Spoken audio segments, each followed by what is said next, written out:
Hey guys, Paul from Modern. Belt tensioning, very simple, something that we need to be doing and checking on a daily basis. If you don't, what's going to happen is belt's going to stretch, drum's going to slow down, you're going to burn up a brand new set of belts you just wasted $600-800, especially on a brand new machine or right after you replace them with a brand new set of belts. That first 100 hours you're going to have break-in stretch. Bandit, when you get your new machine, or we can get it for you from our parts department, they sell a nice little tool.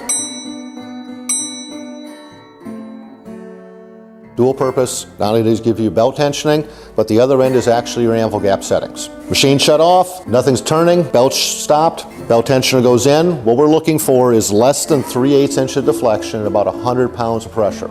Real simple. All we're doing is checking to make sure that this belt is within spec, and we're done. We can go back to work. If it does need to be adjusted, consult your operation manual or bring it into your local dealer, have them do the adjustments for you. Make sure to send us in your videos and photos for the Show Us Your Work contest.